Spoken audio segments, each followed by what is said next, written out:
Okay, so in my last video I spoke about how I had basically just gone insane. My marriage was just causing me so much misery and I just couldn't stop thinking about this man, Pete Murray. And so I had put out a really strong, clear, direct request to the universe that if this guy was supposed to be in my life, then he would contact me, and soon enough that I would know that it was like just a divine sign. And as I'd said, like, I knew that the odds of this happening after having not spoken to this guy for like a year, other than a tiny bit of like liking each other's posts on Facebook, the likelihood of him actually just messaging me after that long of not speaking to him, it seemed like, you know, the odds were close to nil.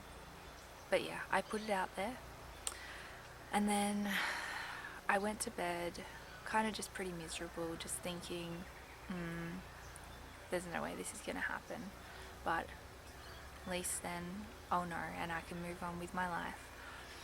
And so then I got up in the morning and I was making breakfast, and I had actually forgotten what I'd put out there. I wasn't thinking about it at all. And I opened up my Facebook Messenger thingy, and there at the top of my messages was a brand new message from this guy. And so I opened it up and it was just like a link to a video. So nothing personal, but I was still kind of just like, oh my goodness, pretty blown away. The fact that it was like that he'd bothered to private message me this link right after I'd made that request, it was still pretty crazy. But I kind of went into denial a little bit, just going, it wasn't a personal message, so it probably wasn't a divine sign. And then it's interesting because at some point that week I'd been listening to a video about the Great Ascension and how our crystalline light bodies were activating during this time and anchoring us into the crystalline grid, which is a holographic matrix of light made up of energetic fractals. It is anchored by high vibrational points within the earth. The crystalline grid anchors at vortexes that are portals into the next dimension experience on earth. High vibrational energetic frequencies have been grounding into the crystalline grid since the beginning of the golden Aquarian age. This grid is a place of truth where we can come together as light workers and as human portals of light, bring the energy of divine love into form where it's needed the most. The language of the new earth can be difficult to navigate as there are many different terms used to describe the crystalline grid. The unity grid, unified field of divine love, Christ consciousness grid are all synonyms for the crystalline grid. The crystalline grid contains the earth and geomagnetic field that surrounds the earth, encompasses the entire solar system, and radiates out into all other galaxies throughout time and space. Sacred geometric fractals, like a language of universal light, consciousness, creates the framework for the grid. And so that's just a little write-up from Amy from indigointernational.org. So I'd been listening to some stuff about this crystalline grid, and I don't know why, but the word crystalline just kind of stuck in my head. And for some reason, all that week, I just kept hearing crystalline, crystalline, crystalline. And so I'd got this message from this guy, and I don't think I wrote back immediately. But that evening I had like a bonfire going down in the back of my yard, and I was just sitting out there by myself doing some work on my computer. And while I was working, I had like headphones plugged in, and I was just listening to the music I've got in iTunes just on shuffle, and this song started up, and this guitar intro came on, and for some reason it just snapped me out of what I was doing, and I just looked up out at the dark of the bush. It was night, and this bit of music just made me think of him. And I started just thinking about how weird it was that he actually did message me right after I made that request, and questioning whether in fact it was like a divine sign.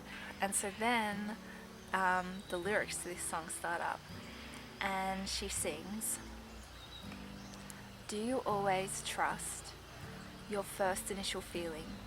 Special knowledge holds truth, bears believing. I turned around and the water was closing all around, like a glove, like the love that had finally found me. And then I knew, in the crystalline knowledge of you, drove me through the mountains, through the crystal like clear water fountain, drove me like a magnet to the sea, to the sea, to the sea." And that word crystalline just popped out at me again. It's like, you know, when you're getting these little messages from the universe, everything just starts to line up, and it's just an unfolding and almost like a remembering. And so during that chorus, this string line comes in, and the moment I heard it, I recognized it. And it was this remembering that this is the part in the story where the spell comes into fruition. And basically that's because of something from my childhood, my teen years. And you see, I have no idea how that song got onto my computer. Like, I know my music collection really well, and I had no idea that that song was on my computer, and I actually didn't really know the song. I just knew that snippet of a song from a movie that I used to watch when I was like a young teenager. And just to check, like, I went and had a look on iTunes, and the play count was at 0, and all my other songs were on plenty of plays, but this one it was sitting there, and it had never been played. So that was really quite mysterious. And so the movie that this was from was one of my favourite movies as a girl, Practical Magic, which is about 2 like modern witches from like a long generational line of witches, and these witches have a curse on them to prevent them from ever basically finding lasting love. And so this is just the intro scene. For more than 200 years, we Owens women have been blamed for everything that has ever gone wrong in this town. Is that why people hate us so much, Aunt Frances? They don't hate us, sweetheart. We make them a little nervous.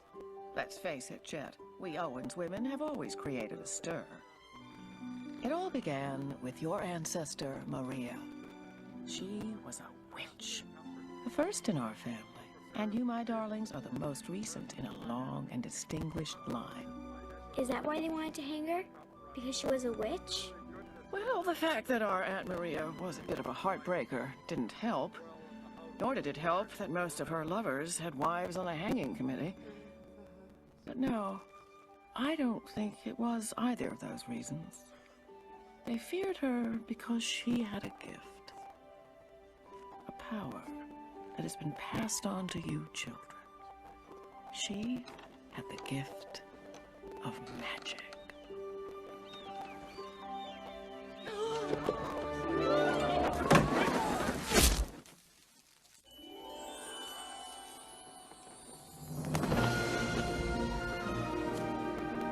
And it was this very gift that saved her life.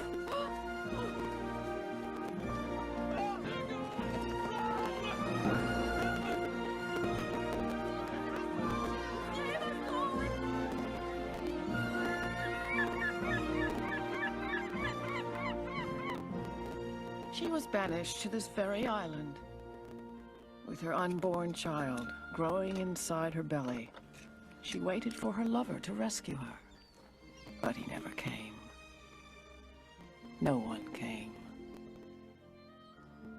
In a moment of despair, she cast a spell upon herself that she would never again feel the agony of love.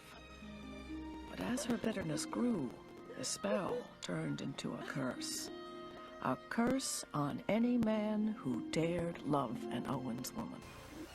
And when I watch that intro scene back, it kind of freaks me out, like how much the subconscious mind takes in and creates a reality from that. Like how I just sucked that up as a young girl, and now I find myself living out what seems to be like a scene from that movie. Because there I was, pregnant, and just miserable, crying my eyes out, longing for love in my life.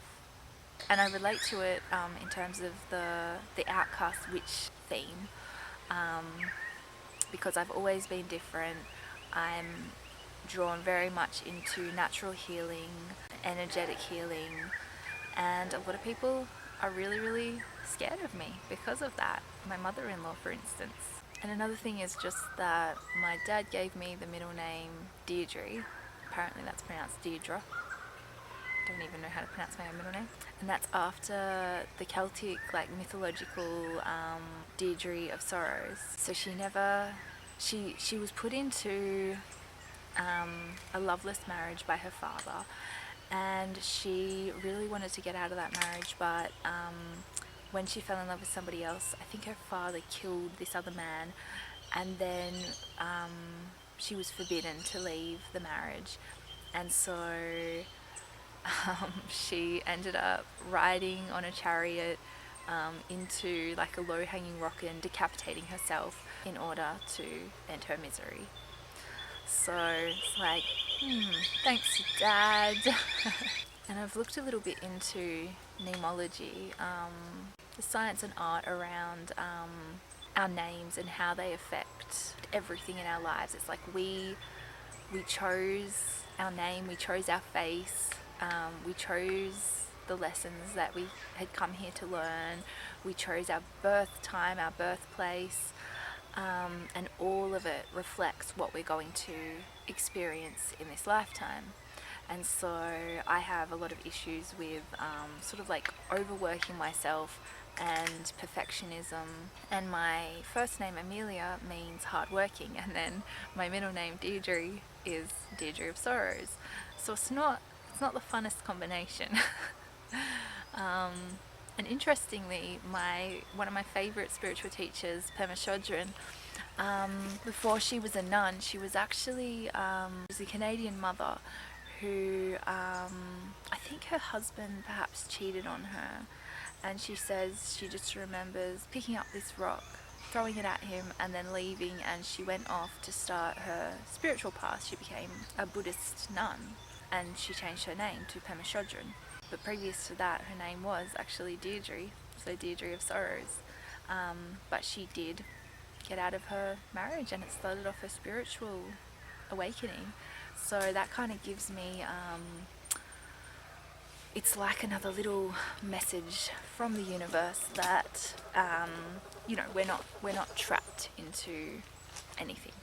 It's kind of like we may have a disposition for certain challenges in this lifetime, but it just means that it's an aspect that's just going to be more challenging for us than perhaps other people on their individual journey, but it doesn't mean that we can't overcome it and that we're not going to get incredible spiritual growth and evolution through it.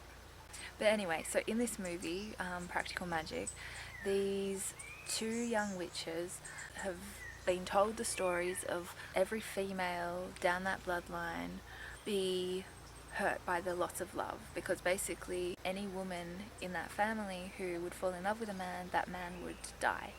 And so when these witches are young girls, one of them casts a spell, a true love spell, and stuff like, a man who can flip pancakes, has one green eye, one blue eye, his favourite shape is a star.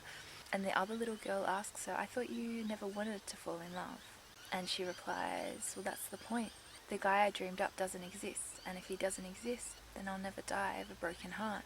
And that's where they use the music from Fleetwood Mac's Crystal, that song, as kind of the theme music. And I don't even think that they actually have the lyrics. I think it's just the instrumental of it as kind of the score music. Because yeah, the only part of it that I could remember was the instrumental string line from the chorus. And then in the movie, once she's grown up, the spell does come true, and this impossible dream man with, you know, one green eye, one blue eye, does appear in her life. And so then they bring back in that song, Crystal, as kind of as the theme music to tie it all back in. And so that's when I heard that.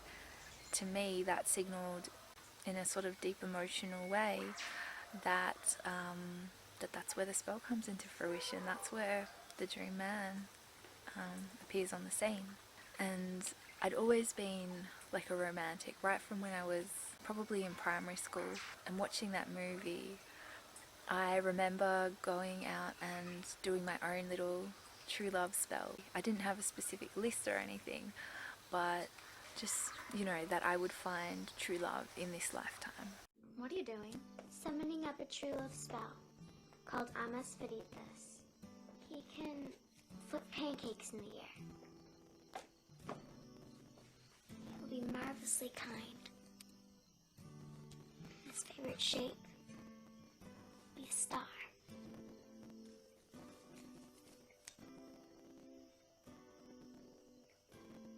And he'll have one green eye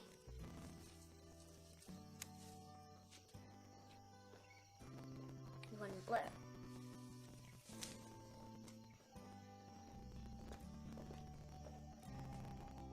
Thought you never wanted to fall in love. What's the point? The guy I dreamed up doesn't exist. And if he doesn't exist, I'll never die of a broken heart.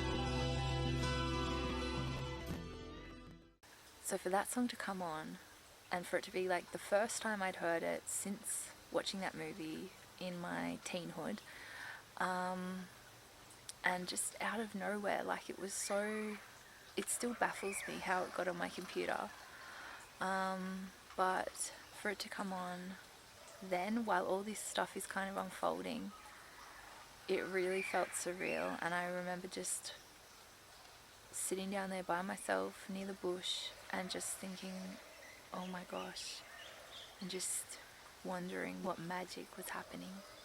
But also feeling a little bit anxious because it was pushing me out of my comfort zone. The other thing that I want to mention now is just that when I was growing up, and even now, just like my favorite place is the ocean, and I'd always wanted to live by the ocean. And when my husband and I were thinking about buying a house, my request had been that it would be, you know, on Palm Beach or something. But apparently that was a little bit financially unrealistic, so it didn't really happen. And so I noticed that obviously the song, it says, she talks about being pulled to the sea like a magnet.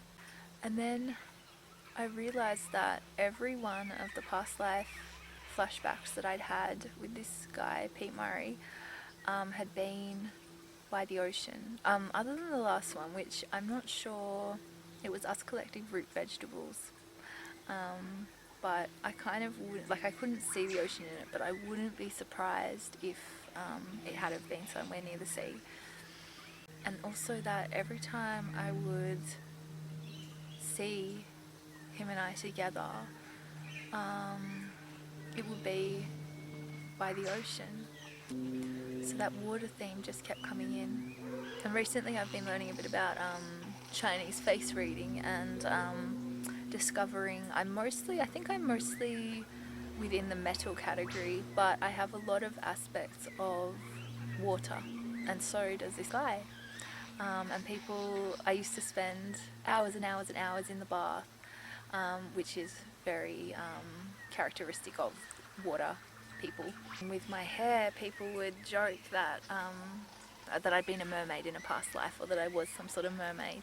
And so anyway, I messaged him back and I just asked him like how he was going and everything. And I wasn't sure whether he'd bother sort of writing much back to me, but he did write back, and he seemed like really happy to hear from me, and he wrote, you know, quite a decent reply, and said that he'd actually really like to call me so that we could sort of catch up better. He had some information that that he wanted to tell me about, and I was kind of scared because I didn't want him to know how I felt about him, and I wasn't sure like how I would act normal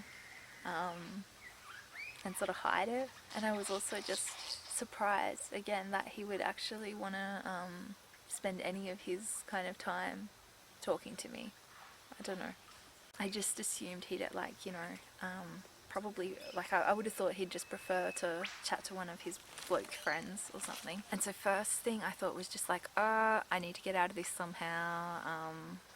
I don't know. I'll just write back and not kind of mention it, just not mention having a call.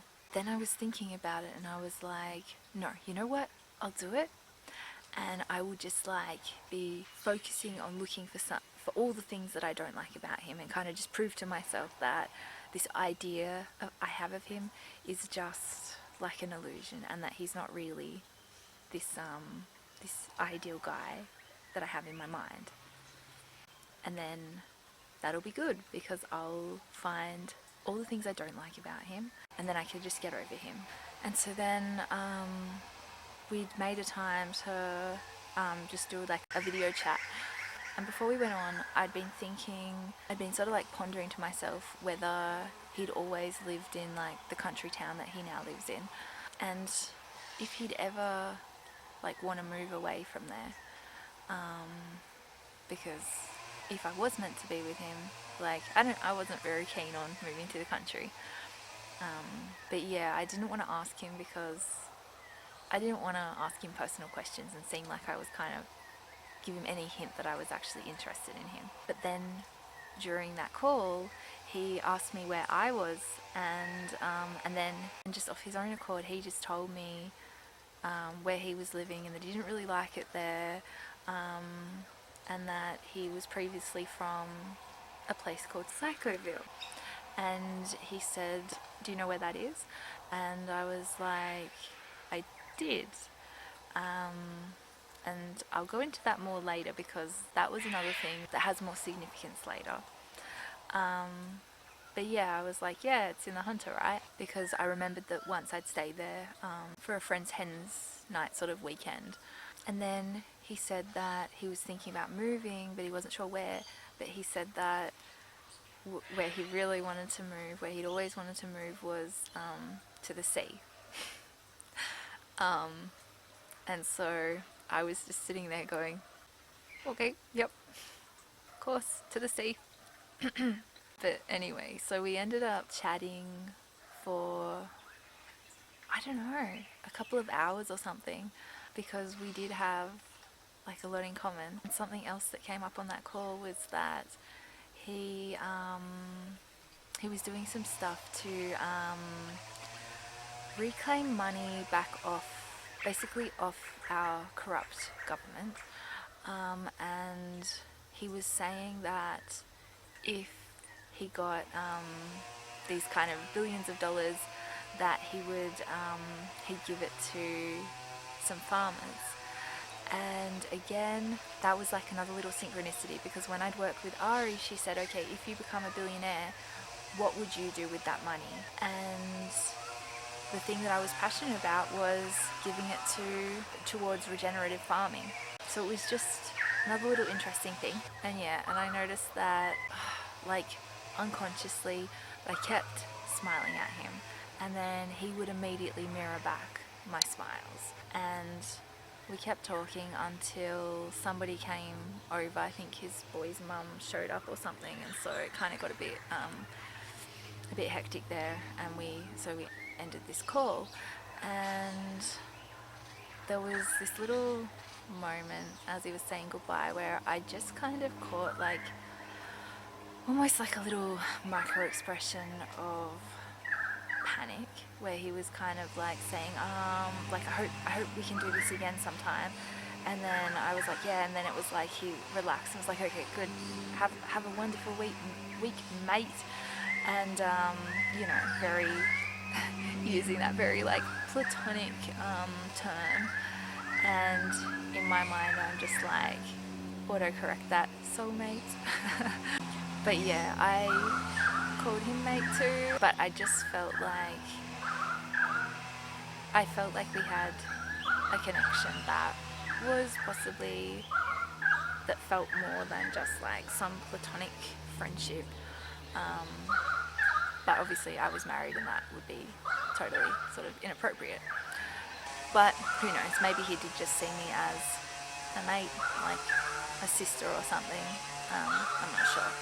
But yeah, and so we continued just to message one another, and it felt like we had this weird telepathic connection, because basically every time I would just wonder about something about him, there was just all these little times where I wouldn't ask, I would just be thinking about it, and then out of nowhere he would just bring it up and give me like exactly the answer, like totally specific to what I wanted to know.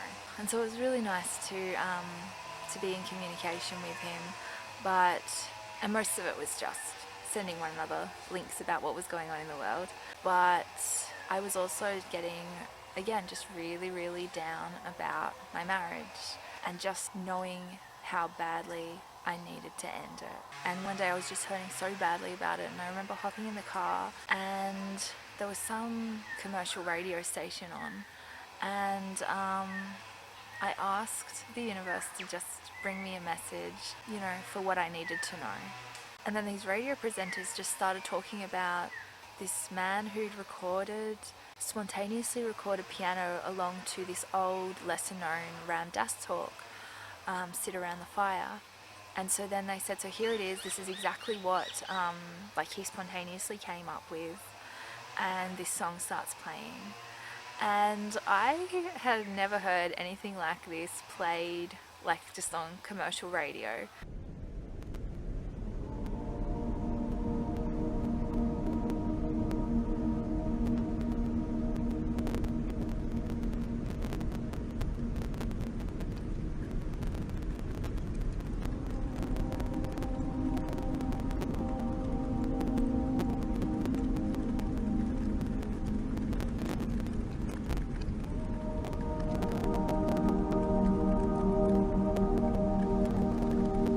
Beyond all polarities, I am. Let the judgments and opinions of the mind be judgments and opinions of the mind, and you exist behind that. Ah, so.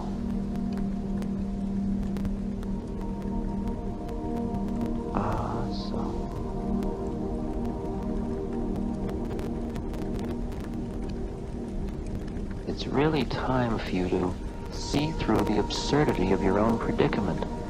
You aren't who you thought you were. You just aren't that person. And in this very lifetime, you can know it. Right now. The real work you have to do is in the privacy of your own heart. All of the external forms are lovely, but the real work is your inner connection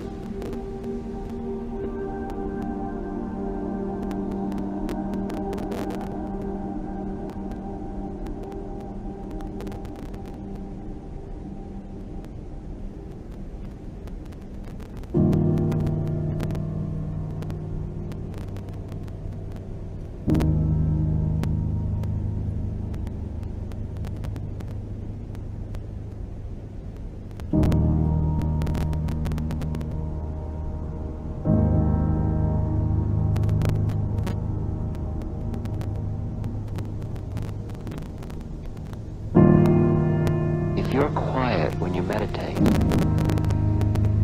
if you truly open your heart, just quiet your mind. Open your heart. Quiet the mind, open the heart. How do you quiet the mind? You meditate. How do you open the heart? You start to love that which you can love and just keep expanding it. You love a tree, you love a river, you love a leaf, you love a flower, you love a cat, you love a human. But go deeper and deeper into that love.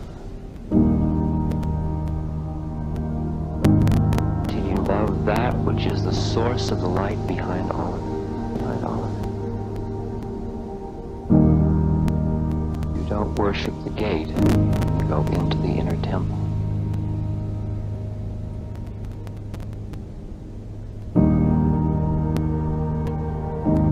Everything in you that you don't need, you can let go of.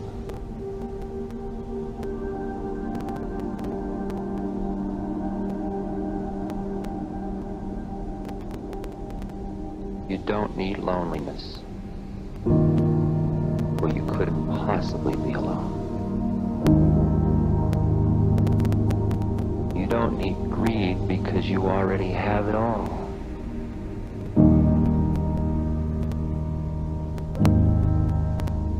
You don't need doubt because you already know.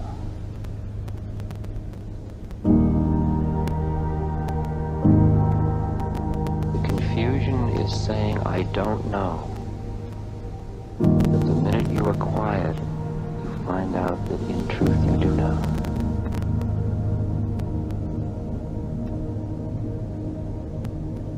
For in you, you know. Plane after plane will open to you. I want to know who I really am.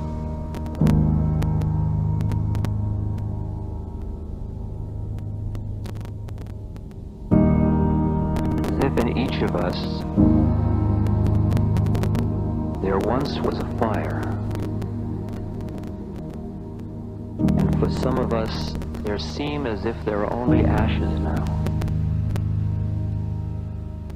But when we dig in the ashes, we find one ember, and very gently we fan that ember. Blow on it, it gets brighter, and from that ember we rebuild the fire.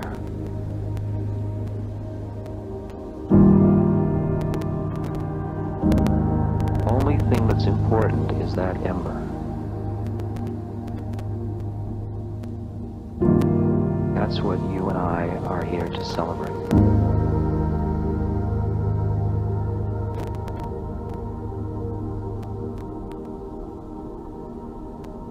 That though we've lived our life totally involved in the world,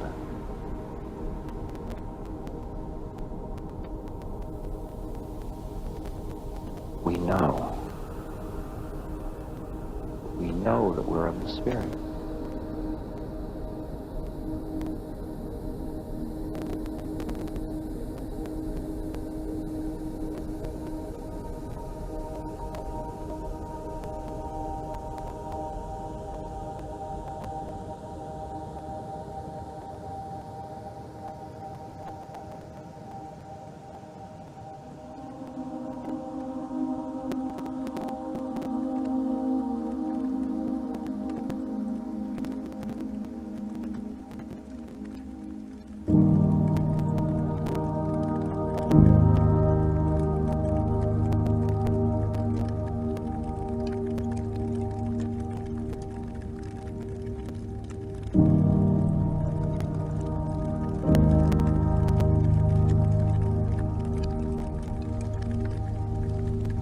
The ember gets stronger flame starts to flicker a bit. And pretty soon you realize that all we're going to do for eternity is sit around the fire.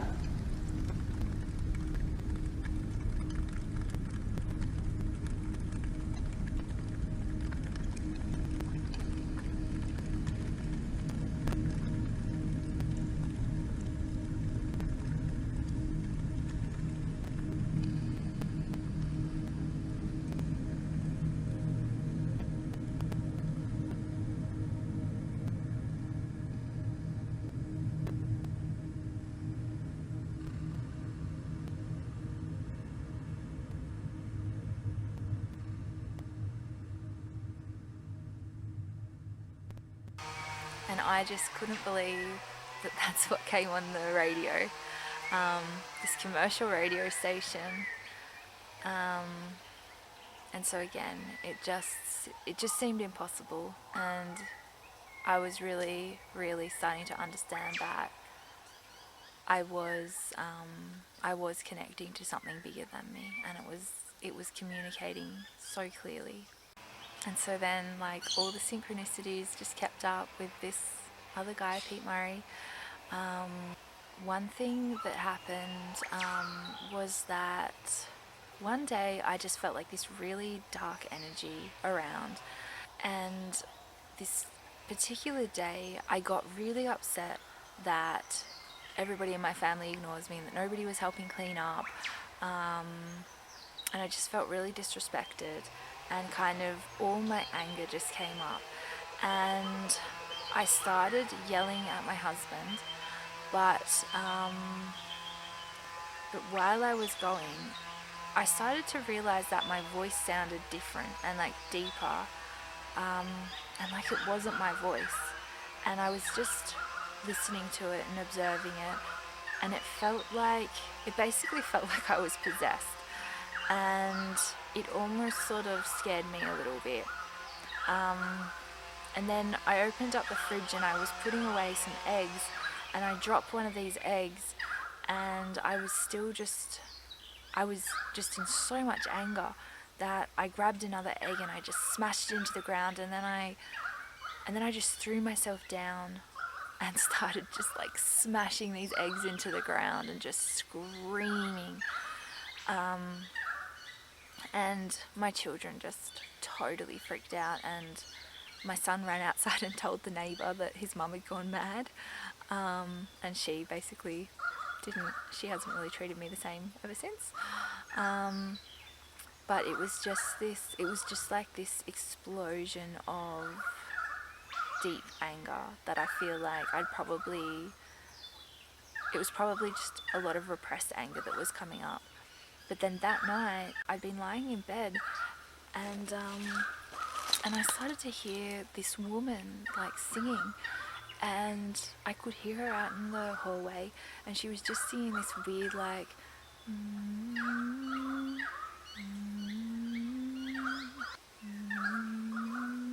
really off weird tune, and I actually thought, oh my god, like have we left the front door open or something, and some weirdos walked in.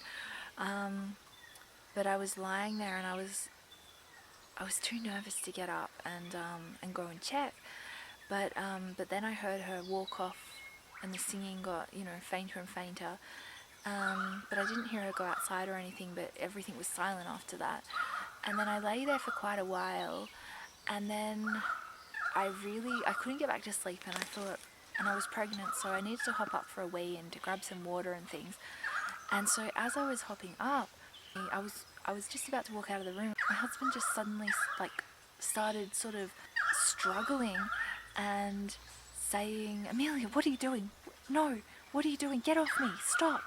And I said, "What the hell?" And he's like, "Where are you? What are you doing to me?" And I was like, "I'm just going to get some water." And he was like paralyzed and completely scared. And then he said something like that he felt like I'd just cast a spell on him. And I was just, this is a guy who is not into anything paranormal or anything, and so that was kind of actually probably the weirdest thing he's ever said. And so I went off down to have a drink and was just thinking about how strange all of the occurrences had been that day and night. And then a few days later I asked him what had happened, and he said that he thought I was over him and like pointing at him and paralyzing him with energy from my finger. And he thought I'd cast a spell on him. But yeah, and so then the next day, Pete Murray messaged me and said that he'd felt weird all day, like he'd had a weird week or something, weird energy in his body. And I just wrote back and said, yeah, I've had a really weird week, and I explained to him what had happened. And then he wrote back and was like, holy shit, last night we had a ghost like in his kitchen or something, and he told me this ghost story of what he'd been experiencing that week, and I wasn't expecting him to come back with that he'd also had like a paranormal experience that week, and it was another thing where like I didn't know whether he believed in ghosts or anything, or would have ever had ghosty experiences, but it was just another one of those things where that's something that I've never been able to share with my husband because he doesn't believe in any of that. And so there's this guy telling me about his own ghost stories, and they just happen to coincide with me having some weird sort of ghostly stuff happen in my house. And then the other weird thing about that was just that I'd been wondering what his sons' names were, but again I just didn't want to ask him any personal questions. And then I'd literally just been wondering it the night before, and then as he's telling me this ghost story, he specifically told me his sons' names because it was sort of to like differentiate from the ghost that his sons had told him about, the name of the ghost that his son just knew was in the house. So again, it was almost like this sort of weird telepathic synchronicity where I'd wondered about that, and then he'd answered that exact question the next time we spoke. And then he said again that he'd really enjoyed like our last call together, and that he really wanted to talk again. And so we did another call in again. Like we just spoke until his phone battery was about to run out. And he told me that like he doesn't send his kids to school, and I was like, oh my goodness, like there's another thing that we have in common, because I basically unschool my children, and I had no idea that that his kids weren't in school. So that was just another similarity, and another thing that it was just again like those core values. You know, my husband and I do not share the same views on homeschooling. He's kind of put up with it, but he always just says, why don't you just send them to school? And then yeah, we were just chatting on about how passionate we were about keeping our kids out of the system. And yeah, I was just like, God, I wish I married somebody like this. and so my intention to like find all the things that I didn't like about him, it just was not going well. So I was stressing out. And then the next sort of weird synchronicity was that he told me about how during that call he was telling me more about how when his boys had been young, their mother left him, and then years later she came back and had the boys taken off him. And so these poor boys were like seized by the police and dragged out kicking and screaming, and it was just incredibly traumatic for him and the boys. And then he had to sort of fight to get them back. And the very next day after he told me that, my music was on shuffle again, and you know, there's like about 3,300 songs or something. And this song that I'd written like 11 years ago or something came on, which is called Grow Up. And it was about, it was my husband's brother, and he had a baby with this young girl who was very like emotionally unstable. They were both very emotionally unstable, but he was a really like beautiful, caring father, and he really tried to take care of her, but she ran off with the baby and said that he wouldn't get to see the baby. Like, she would use their baby as like a threat, as blackmail to get whatever she wanted from him. And so it was really, really painful to watch. And so I'd written this song called Grow Up, and in which I sing, take the child back to his home, back into his father's arms. And I hadn't listened to this song for so many years, and so again it was like this parallel, like for it to come up, and the fact that I'd written this song about a father having his son ripped away from him. It was just, yeah, like this strange sort of parallel experience again. Just like this connection between our souls and like our life experiences. And so then our communication kind of like, we ended up messaging each other just super regularly. Sometimes it was just like multiple times a day, and I was just feeling like I was going nuts because of all these weird things that were happening, like all these synchronicities and everything. And I was just like, holy shit, have I actually manifested this guy? And are all these signs and things just like coincidences, or are they like divine signs for me that this is something that I need to pursue? And so, and after having this whole like journey with Ari and everything, and delving into this world of like manifestation and everything, then next thing, out of nowhere, he just tells me that he's been listening to the work of a couple of the kind of pioneers, I guess, of like manifestation, which was Neville Goddard and Florence Scovel-Shinn, and he sent me some links. And it's like, even though I knew that he was into Slight K and like truth seeking, I just had no idea that he was like right into the whole, you know, power of manifestation stuff and like law of attraction sort of stuff. I guess maybe because like he was this kind of blokey, rugged coal miner kind of guy. I don't know, I just didn't expect him to be into that kind of stuff.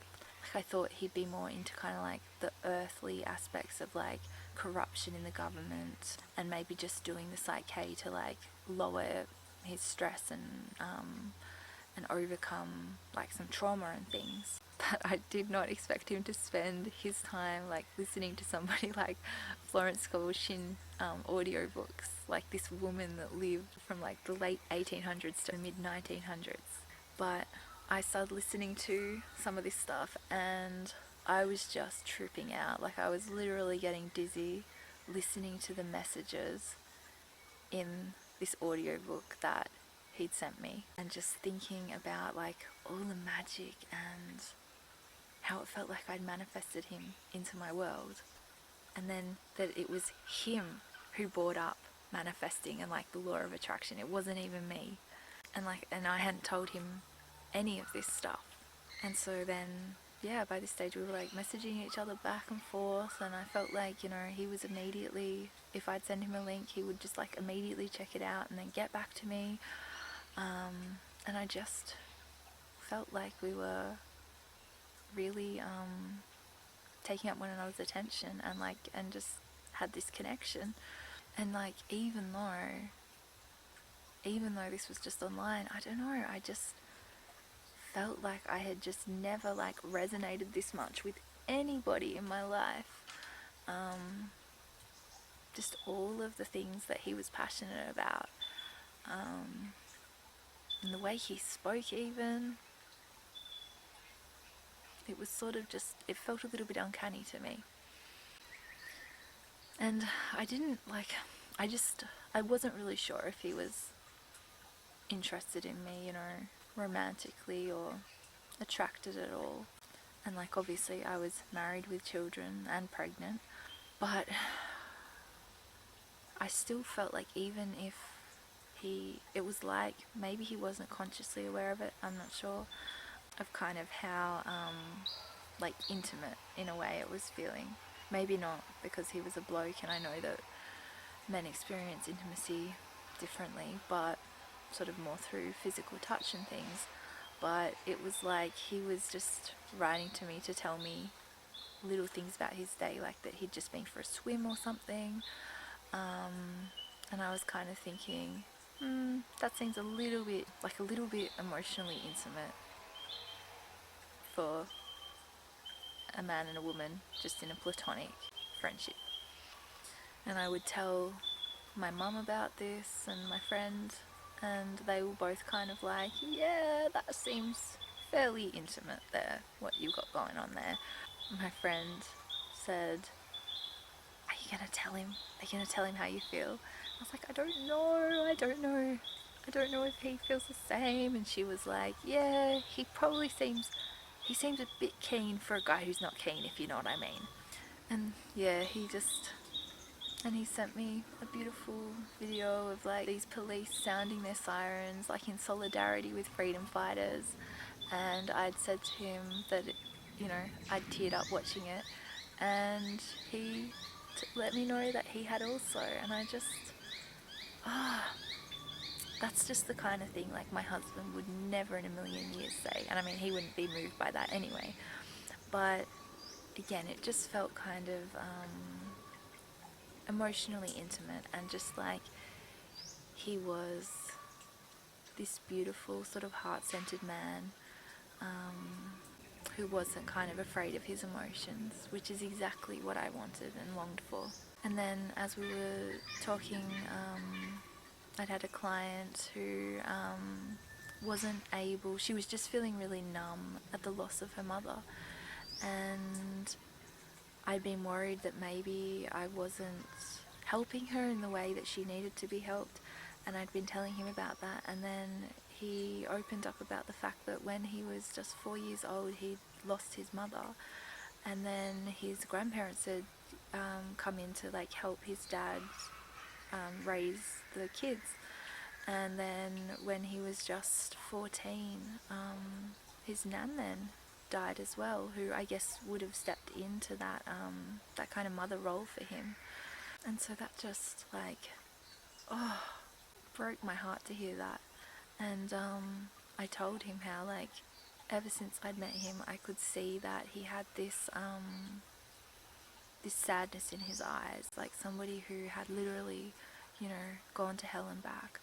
But also how I could see this kind of warmth and kindness and gentleness in his eyes. And he told me that meant a lot, and I noticed that he started using my name a lot more. So again, it just felt to me like it was becoming more kind of emotionally intimate. And yeah, I was really starting to struggle with like a lot of fear and guilt about how I was feeling for him, and just about my life, and how I felt like I really need to act on these lessons and nudges that the universe was giving me, because it wasn't letting up, and just my emotions and fears were just beginning to like suffocate me. And I was feeling extremely physically ill and absolutely exhausted. Like I was struggling with like insane chronic fatigue. I couldn't carry this weight anymore.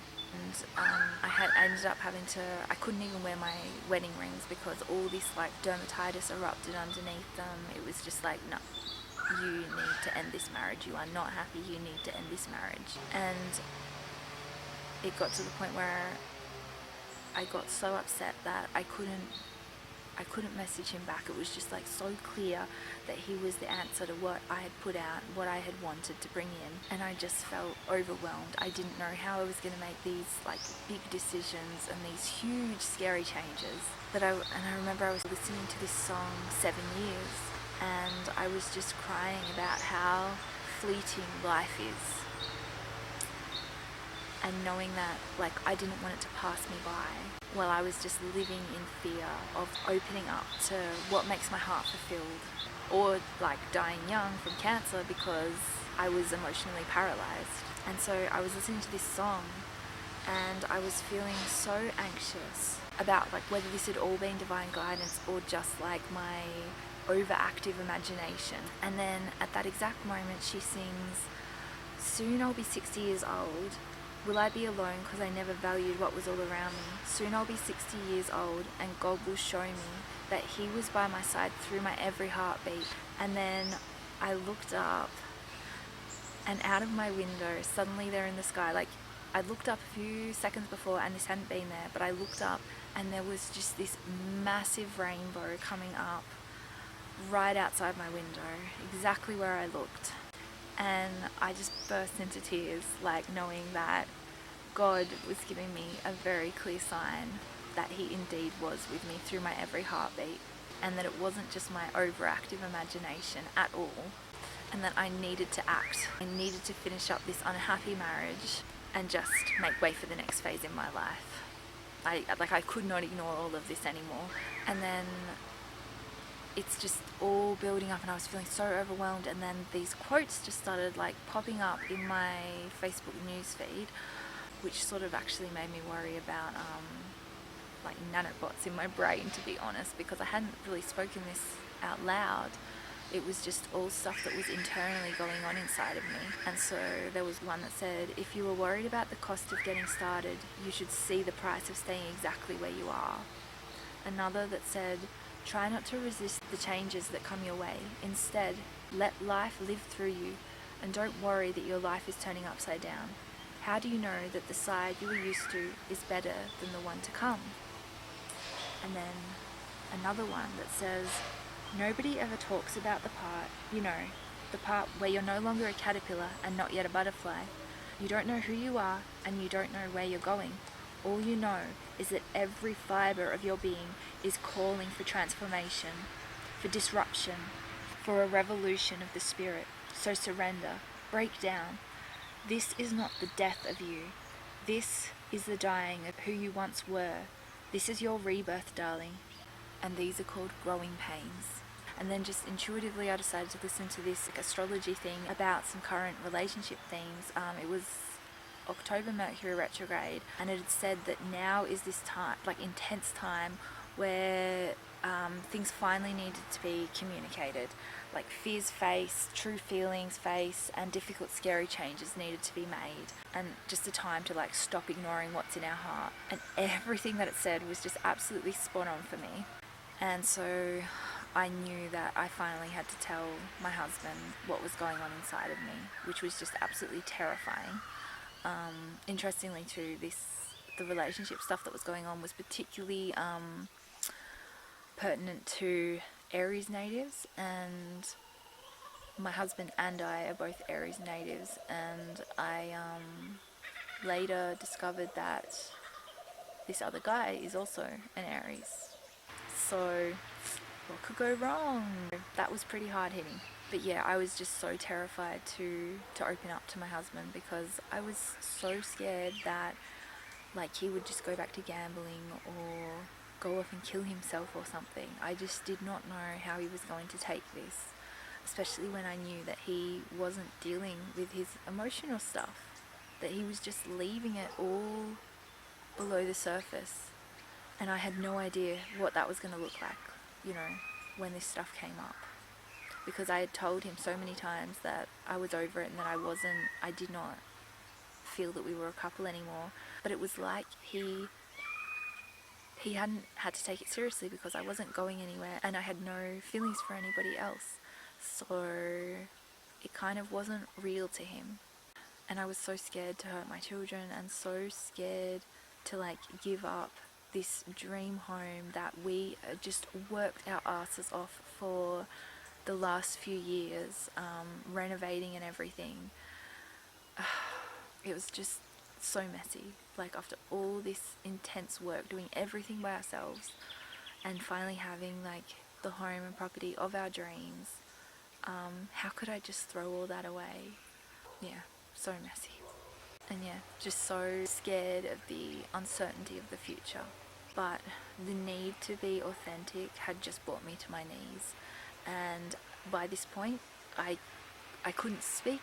All I could do was just cry, and I just cried for 3 days straight. I couldn't even tell him what I needed to tell him. And he actually did start paying attention and asked me, basically because the kids were so worried, but he'd asked me a few times, you know, what's wrong? What are you feeling? What's going on? What do you need to, what's going on? But I couldn't say it. I could not say it. My throat chakra was just completely blocked. All I could do was cry. And then finally, after a few days, he just blew up and he said, I know that you want to leave me, so just do it. And he was like, you know, I don't know what you think you're going to find. I don't think you're going to find anybody.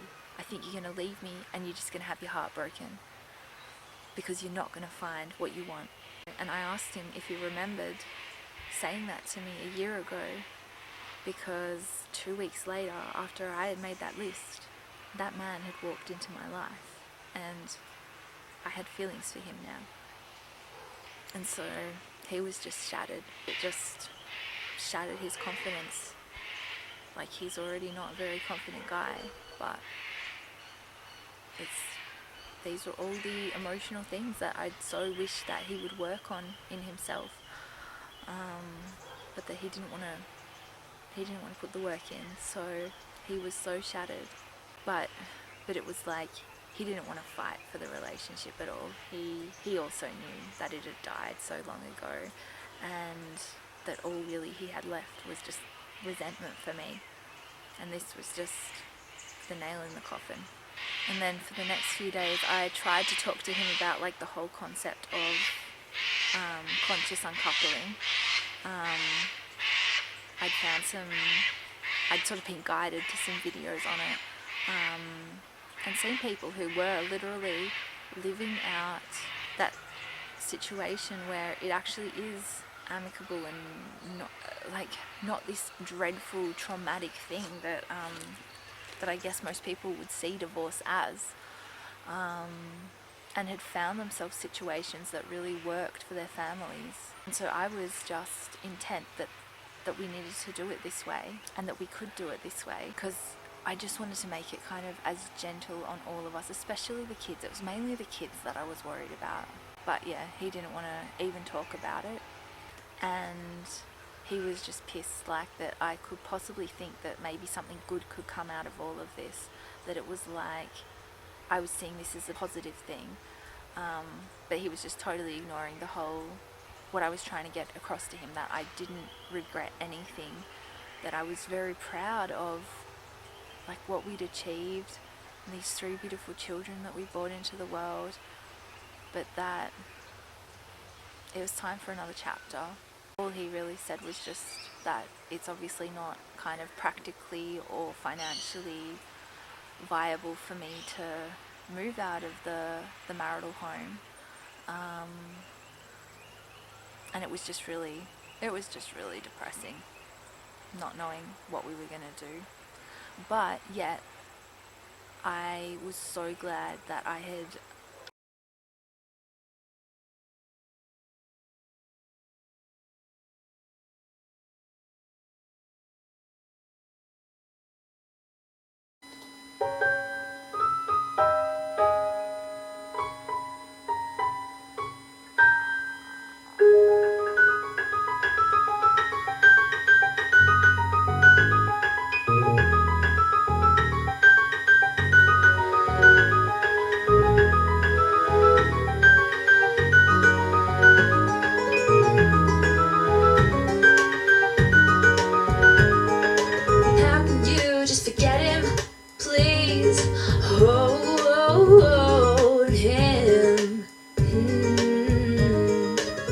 realizing you can't always have your own way. There are others who will pay for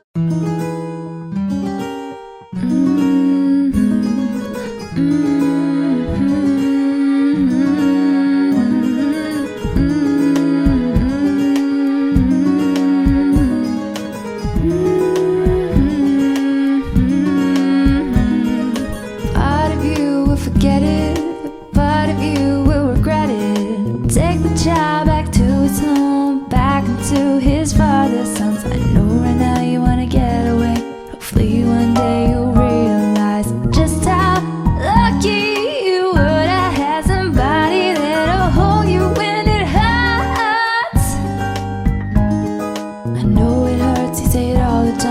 over and over, but you're getting him. He's just above, he needs you to be strong.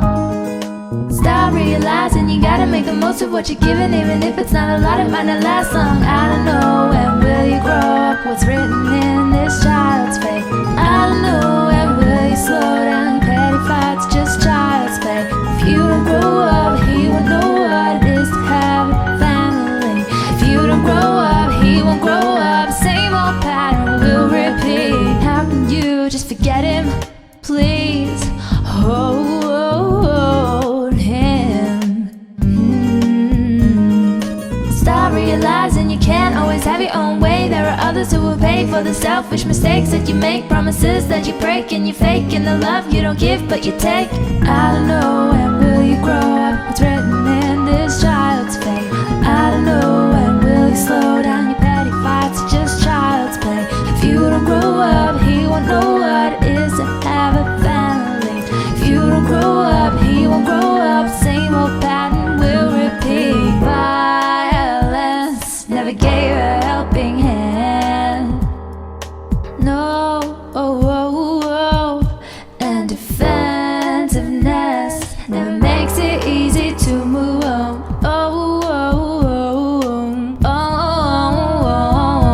I don't know when will you grow up, what's written in this child's fate. I don't know when will it slow down, your petty fights, just child's play. If you don't grow up, he won't know what it is to have a family. If you don't grow up, he won't grow up, same old pattern will repeat. I don't know when will you grow up, it's written in this child's fate. I don't know when will it slow down, your sense of care is mere child's play.